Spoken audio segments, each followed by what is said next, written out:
Assalamualaikum warahmatullahi wabarakatuh. Hai, apa kabar? Mudah-mudahan dalam keadaan sehat walafiat dan tetap semangat dalam menuntut ilmunya. Berjumpa lagi dengan saya di mata pelajaran Bahasa Indonesia kelas 10 tingkat SMA.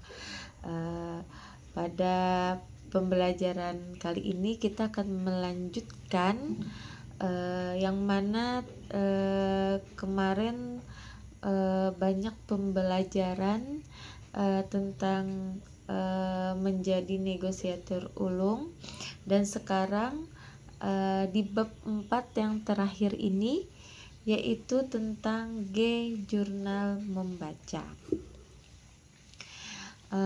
Sebelumnya, apa sih yang dimaksud dengan jurnal?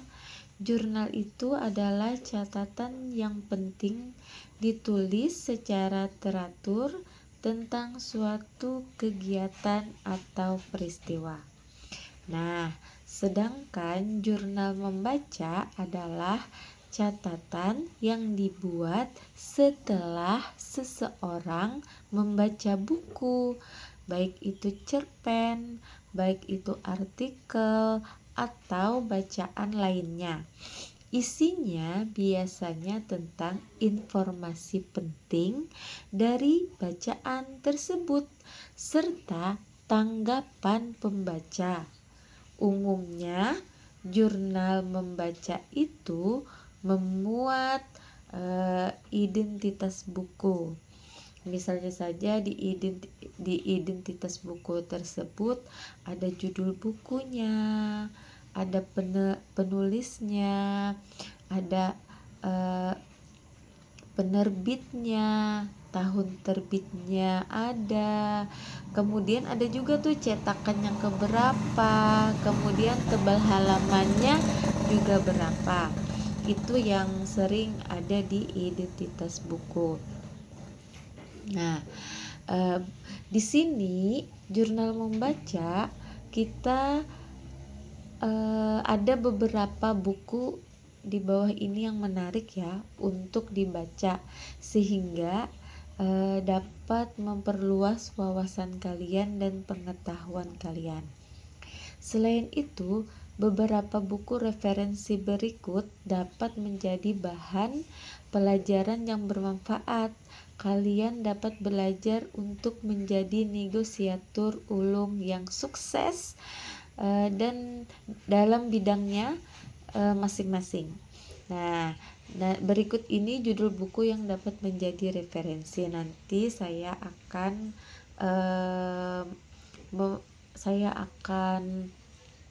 menuliskan di video saya tentang beberapa judul buku yang dapat menjadi referensi untuk kalian mengetahui tentang identitas buku. Kemudian selain buku-buku yang tadi ini, maka ada juga kalian dapat menggunakan aplikasi pencari untuk mendapatkan beberapa buku elektronik atau e-book ya, yang bertema negosiasi dengan kata kunci e-book negosiasi PDF. Nah, berikut ini beberapa tautan buku elektronik yang dapat kalian akses dan unduh. Nah, bisa juga tuh dari buku elektronik atau disebut dengan e-book. Nanti saya akan beri juga linknya. Saya akan fotokan linknya juga di video ini ya. Jadi kalian simak, kalian lihat-lihat bukunya di yang referensi tadi juga ya. Kemudian saya akan memfotokan juga tentang identitas bukunya ya. Jadi di sana ada identitas bukunya. Nanti saya akan memberikan contoh dari identitas buku. Misalnya saja identitasnya tentang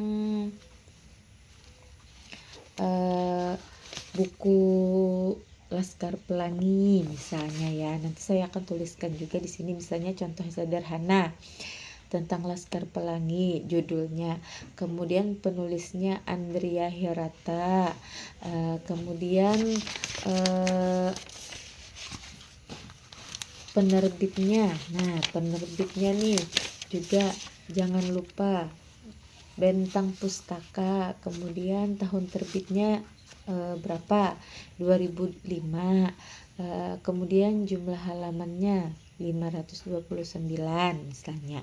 Nah, jadi selain identitas buku disebut, ada ringkasan isinya ya. Jadi cerita singkat tentang isi buku atau bacaan yang ditulis kembali dengan kata-kata sendiri. Jadi ringkasannya hanya memuat inti cerita atau pokok-pokok pentingnya saja, tidak terlalu panjang dan tidak menyalin seluruh isi buku. Misalnya ciri-ciri ringkasannya itu ditulis lebih pendek dari cerita aslinya, menggunakan bahasa sendiri, berisi bagian yang penting. Nah, bisa juga tuh ada kesimpulannya. Kesimpulan dari buku tersebut bisa ditulis. Kemudian manfaatnya apa dari buku tersebut, kekurangan atau kelebihannya juga apa di dalam buku tersebut. Nah, itu bisa saja dengan disebut termasuk dengan identitas buku. Nah, kemudian yang selanjutnya yaitu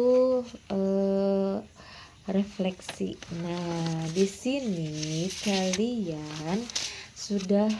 kita sudah mempelajari bab 4 dari video awal sampai video akhir untuk hari ini, dimana nanti insya Allah minggu depan kita akan masuk ke bab 5.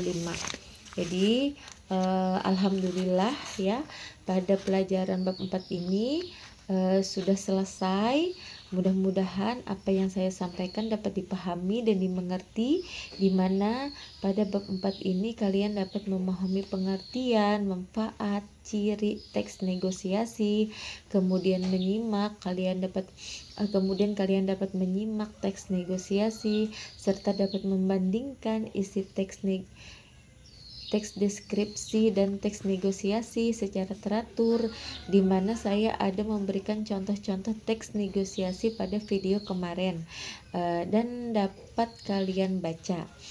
Kemudian pada bab ini kalian juga dapat mengakses atau menemukan informasi berupa penjelasan makna kata dari sumber pendukung seperti kamus, ensiklopedia, dan thesaurus dengan mengerjakan tugas yang telah saya beri kemarin juga ya. Setelah itu kalian juga dapat memahami dan menulis teks negosiasi berbentuk naratif atau cerita secara logis, kreatif, serta dengan menggunakan alur yang runtun, serta dapat mempresentasikan teks negosiasi, di mana kalian dapat menyimpulkan cara mempresentasikan melalui contoh yang kemarin juga. Alhamdulillah pada pembelajaran bab ini sudah selesai, dan nanti kita di video terakhir ya tentang tugas identitas buku tersebut, nanti ini saya akan memberikan contoh identitas buku yang mana kita ambil tentang buku Rahasia Sukses Seorang Negosiator Ulung karya Roger Dawson. Nanti saya akan memberikan judul bukunya, penulisnya, penerbitnya nanti saya berikan di sini ya. Nah, kemudian tugasnya